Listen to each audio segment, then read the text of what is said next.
Hello everyone, accounting ratio ல சில problems பார்க்கலாம் இந்த வீடியோவில். First problem, calculate debt to equity ratio, total assets to debt ratio and proprietary ratio. இந்த இன்ஃபர்மேஷன்லாம் கொடுத்துருக்காங்க. First of all debt to equity ratio formula என்ன அப்படின்னா டெட் டிவைடட் பை ஈக்விட்டி. கரெக்டாக டெட் எப்படி கால்குலேட் பண்ணலாம் அப்படின்னா debt is equal to long term borrowing plus long term provision. அது வந்து டேரெக்டாகவே கொடுத்துருக்கு நமக்கு கொஷனில். Debt equity ratio debt by equity, debt is equal long term borrowing long term provision add பண்ணோம் அப்படின்னா நமக்கு 1,50,000 வந்திருக்கு. அதுக்கப்புறம் நமக்கு என்ன வேணும், ஈக்விட்டி வேணும். கரெக்டாக பட் கொஷனில் வந்து ஈக்விட்டி கண்டுபிடிக்கிறதுக்கு டேரெக்டாக எந்த ஒரு இன்ஃபர்மேஷனுமே கொடுக்கல. கரண்ட் லைபிலிட்டி இருக்குது, நான் கரண்ட் அசெட் இருக்குது, கரண்ட் அசெட் மட்டும்தான் கொடுத்துருக்காங்க. கரெக்டாக அப்போ என்ன மாதிரி பண்ணலாம் அப்படின்னு பார்த்தா total asset is equal to non current asset plus current asset. இது நமக்கு ஃபார்முலா தெரியும். இப்போ நான் கரண்ட் அசெட் வேல்யூ போட்டுருங்க, கரண்ட் அசெட் போட்டுருங்க. நமக்கு total asset is equal to total liability இன்னொரு ஃபார்முலா கூட தெரியும். இப்போ இந்த வேல்யூ எடுத்துக்கலாம், total liability is equal total அசெட்டா. இந்த டோட்டல் லைபிலிட்டியோட ஃபார்முலா எழுதிருங்க, is equal to shareholders funds plus non current liability plus current liabilities. Value substitute பண்ணலாம். இப்போ total asset is equal total லைபிலிட்டிஸா, நமக்கு இங்கே டோட்டல் அசெட் எவ்வளோ வந்துச்சு, 2,25,000.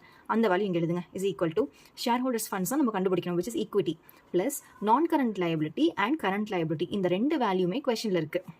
அதனால சப்ஸ்டியூட் பண்ணிக்கோங்க. சப்ஸ்டியூட் பண்ணிட்டீங்கன்னா நமக்கு ஷேர் ஹோல்டர்ஸ் ஃபண்ட்ஸ் வேல்யூ கிடச்சிரும். Debt to equity ratio is equal to 1,50,000 divided by 50,000. இது கால்குலேட் பண்ணது இஸ் ஈக்குவல் டு 3:1. நெக்ஸ்ட் என்ன கால்குலேட் பண்ணணும், total asset to debt ratio which is total assets divided by debt. கரெக்டாக இப்போ total asset is equal to என்னது, நான் current asset plus current asset. இது ரெண்டு ஆட் பண்ணணும், அதுதான் total asset divided by debt. Debt ஆக்சுவலாக நம்ம இங்கே டெட் டு ஈக்விட்டி கண்டுபிடிச்சப்பே டெட்டோட வேல்யூ நம்ம கண்டுபிடிச்சிருந்தோம். Total asset to debt ratio, total asset வந்து நம்ம போன ஃபஸ்ட்டு டெட் டு ஈக்விட்டி கண்டுபிடிச்சப்பே நம்ம டோட்டல் அசெட் வேல்யூ கால்குலேட் பண்ணிட்டோம். Total asset is equal to current asset plus non current asset which is 2,25,000 divided by debt. டெட்டுமே நம்ம debt to equity ratio கண்டுபிடிக்கிறப்பே 1,50,000 அப்படின்னு கண்டுபிடிச்சிட்டோம், which is 1.5:1. Next proprietary ratio, proprietary ratio is equal to share holders funds divided by total asset. இந்த total asset value இங்கே எடுத்துக்கலாம், 2,25,000 கண்டுபிடிச்சது. Share holders funds வந்து debt to equity ratio equity கண்டுபிடிச்சோல, இந்த ஈக்விட்டியும் ஷேர் ஹோல்டர்ஸ் ஃபண்ட்ஸும் சேம் தான். அந்த வேல்யூ எடுத்துக்கிட்டால் நமக்கு ஆன்சர் வந்து 0.22:1 வருது. நெக்ஸ்ட் சம் பார்க்கலாம். இப்போ calculate interest coverage ratio. Net profit after tax இருக்குது, 10% long term borrowing and tax rate வந்து 40%. இந்த சம் எப்படி போடலான்னு பார்க்கலாம். இப்போ okay, interest coverage ratio is equal to net profit before interest and tax divided by interest on long term debts. இதுதான் formula. இப்போ question நமக்கு என்ன கொடுத்துருக்காங்க அப்படின்னா நெட் ப்ராஃபிட் ஆஃப்டர் டேக்ஸ் 60,000 கொடுத்துருக்காங்க. நெட் ப்ராஃபிட் ஆஃப்டர் டேக்ஸ் 60,000 இருக்குது. கரெக்டாக இது மைண்டில் வச்சுக்கோங்க. நம்ம பிஃபோர் டேக்ஸை வந்து 100 அசியூம் பண்ணிக்கலாம். பிஃபோர் டேக்ஸ் பே பண்ணுறதுக்கு முன்னாடி ப்ராஃபிட் வந்து 100 அப்படின்னா டேக்ஸ் பே பண்ணதுக்கப்புறம் தட் இஸ் 40%, ரைட்? 40%னா 100ல் 40. கரெக்டாக அதுதான். இப்போ ப்ராஃபிட் பிஃபோர் டேக்ஸ் 100னா டேக்ஸ் வந்து 40 இருக்கும், 40%, விச் இஸ் 60. 100 - 40 பண்ணோன்னா 60. இந்த 60 என்னவா இருக்கும், ப்ராஃபிட் ஆஃப்டர் டேக்ஸ். ஆஃப்டர் டேக்ஸ்னா என்ன, டேக்ஸ் மைனஸ் பண்ணதுக்கப்புறம் 60 இருக்கும். கொஸ்டினில் உங்களுக்கு என்ன வேல்யூ கொடுத்துருக்காங்க, ப்ராஃபிட் ஆஃப்டர் டேக்ஸ் தான் கொடுத்துருக்காங்க, which is 60,000. So after tax 60க்கு 60,000 அப்படின்னா 100. ப்ராஃபிட் பிஃபோர் டேக்ஸ் 100 அசியூம் பண்ணியிருக்கோமா, இந்த 100க்கு எக்ஸ் அப்படின்னு போட்டுக்கோங்க.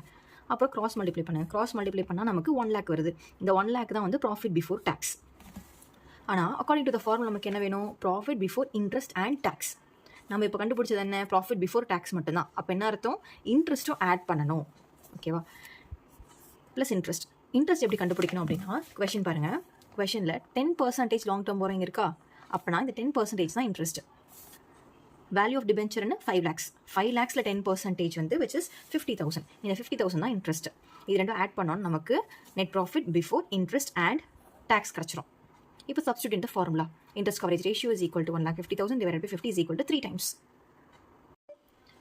ஃபிஃப்த் ப்ராப்ளம் பார்க்கலாம். இப்போ net profit after interest and tax என்ன கொடுத்துருக்காங்க, 1,20,000. Rate of income tax 40. Company has 10% debentures of 1 lakh.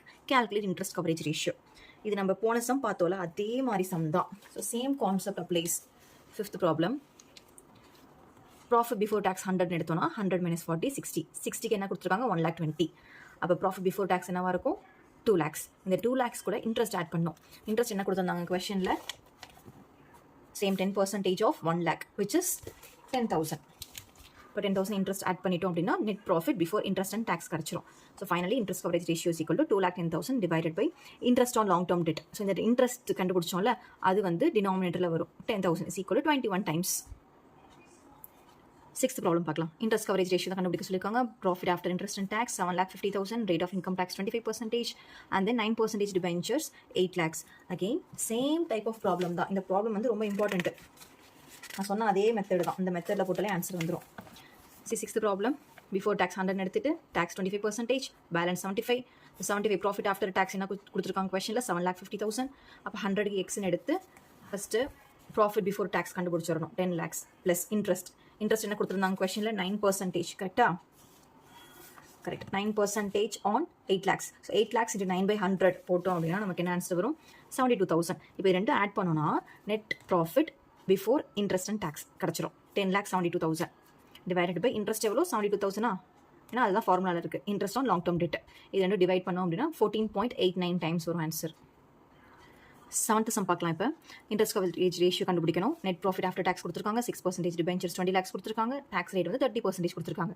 Again same thing, the same method we need to do. 7th problem பாருங்கள். Profit before interest and tax divide by interest on long term debts. So இங்கே வந்து நான் டேரெக்டாகவே எழுதியிருக்கேன். So ஒரு டைமும் நீங்கள் profit before tax 100 minus tax 25 அந்த மாதிரி நீங்கள் ஸ்டார்டிங் அண்டர்ஸ்டாண்டிங்க்கு அப்படி பண்ணிக்கோங்க. ஆனால் பேசிக்காக எப்படி வரும் அப்படின்னா, இப்போ டேக்ஸ் வந்து 7th கொஸ்டினில் பாருங்கள். 7th கொஸ்டின் டேக்ஸ் எவ்வளோ? 30% வருதா? அப்போ 100 divided by 100 minus 30 which is 70. அப்படி பண்ணாலே உங்களுக்கு ஆன்சர் வந்துடும். 7 lakh மல்டிப்ளைட் வித் 100 மேலே 100 டிவைடட் பை 30% டேக்ஸ்னு கொடுத்துருக்குல்ல. இப்போ 100 minus 30 எவ்வளோ? 70. கீழே 70 போட்டுருங்க. இப்படி பண்ணால் you will get the correct answer. C same thing applies. 100 assume பண்ணிவிட்டு டேக்ஸ் 25 மைனஸ் பண்ணிவிட்டு பேலன்ஸ் 75 இப்படி எடுத்தோம் அப்படின்னா கிராஸ் மல்டிப்ளைஸ் பண்ணுறப்ப எப்படி வருது அப்படின்னா 7,50,000 into 100 டிவைடட் பை 75 தானே வருது. C into 100 divided by 75. இவ்வளோ ப்ராசஸ் பண்ணுறதுக்கு நீங்கள் டேரெக்டாக 100 டிவைடட் பை 70 அப்படி போட்டுக்கலாம். அதுக்கப்புறம் என்ன பண்ணணும்? பிஃபோர் டேக்ஸ் கிடச்சிருச்சு. இன்ட்ரெஸ்ட் ஸ்டார்ட் பண்ணுமா? இன்ட்ரெஸ்ட் வந்துட்டு 1,20,000 இந்த கொஷனில் 7th ப்ராப்ளம். இன்ட்ரெஸ்ட் வந்து 6% on 20 lakhs. 6% on 20 lakhs பண்ணுறப்ப நமக்கு என்ன வருது? 1,20,000. So the answer is 11,20,000. 11,20,000 divided by 1,20,000 இதுதான் interest. So answer is 9.33 times. Final question பார்க்கலாம். Profit after interest and tax 6 lakhs, 10% debentures, rate of income tax வந்து 40%. Apply the same concept once again.